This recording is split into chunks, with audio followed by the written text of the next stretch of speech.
There we are. That's number 8. That's the restoration video for YouTube number 8 for 917. Oh yeah, remember, we don't know what it is yet, but we really do. Anyway, we got the hat. The hat is, if you can believe it or not, it comes out of the UK, but it's for the Oakland A's. It's the baseball team. This hat is from Phil Kenyon, who is www.cknet.org.uk. Great site. Talk forums, knows a lot about history and the lineage of 917s, and he's been partaking with a bunch of other guys, chassis histories and whatnot, to help us, you know, kind of prove what the car is.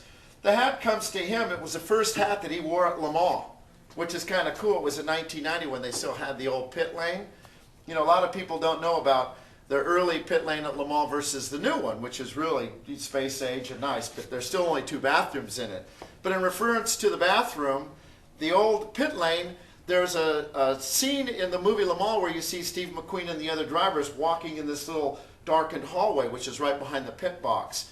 Well, what a lot of people don't know is if you had smell-o-vision TV or movie making, you could smell all the piss in there, because that's where the drivers and the mechanics went to pee or to relieve themselves. So what you have is a very stinky situation, but Phil got this hat. It was the first hat he ever purchased because I guess he was a A's fan, and he wore it at Le Mans, so that's pretty cool. So let me show him how nice and dirty I'll get his new hat. And like always, I will wear it through the video. So what we're doing now is, you can see the mess. We've started to take the urethane rubber out of the windscreen, which are all glued in. And if you see a shadow in here, this is Andy. Come around here, we'll show as we're taking the car apart. You can see the mess in the firewall. And it's all the wires that were put in underneath this asbestos material to keep the heat out of the cockpit. Of course, a lot of people see this asbestos and wonder what we're doing with it. Well, we're not trying to breathe it for sure, but we will have to dispose of it through an EPA-sanctioned dump yard, because, of course, if we put that in a trash can outside, we could, harm the environment. I'm sure one piece of asbestos will kill millions of people. But anyway, you can see the car. It just looks, more and more like it's been used up as we take it apart. But it's really just time that, explains the condition. And this car was raced a lot, so the condition isn't that great, but that gives it great, great patina. You zoom in here, my favorite camera person, Sharon. She can see Andy tugging on the wires here, trying to pull them out. This is a 3 or 4 hour job, nursing them through pipes and detaping them and whatnot. If you look in the cockpit, you can also see Andy's got fuel cell foam all over the place because he's been laying in here for about 3 hours now. But anyway, that's the fuse panel right there, which is original and kind of neat and kind of simple. But another couple hours as Andy pulls this whole mess of wire through this little channel right here. Wonder how he's going to do that. That gets the wire to the back. He'll actually pull the back wire through the front. It'll pop out this hole right here. Now, Andy knows where all these wires go. He's done quite a few 917s, so we just call him the wire man. We like to make sure Andy wears all these wires successfully. But anyway, as Andy's doing the wires, I've been taking the windscreen out.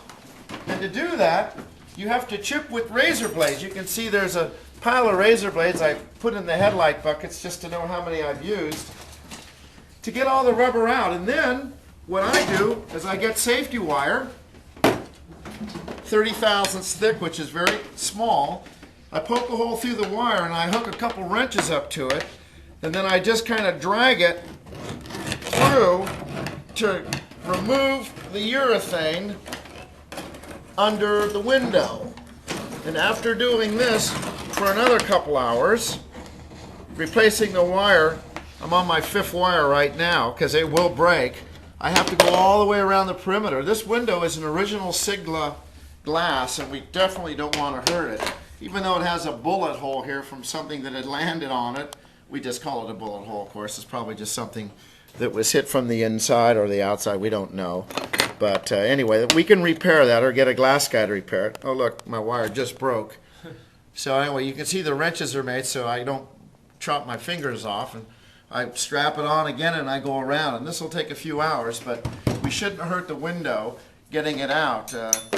That window is probably a little more than $10,000, but this is original, so it's probably priceless. So anyway, as we go on with the project, today we'll have it completely apart, and then we'll take it and we'll media blast it with aluminum oxide, and that will reveal where this chassis and the bonding of the body took place through accidents. We know that that car was, or the corner of the left side was hit a couple of times. One time in Le Mans, losing a tire, then hitting a guardrail, and then later David Piper crashed it a few times. We do know this was one of David Piper's car, by the way. I keep saying David Piper, but it was David's car.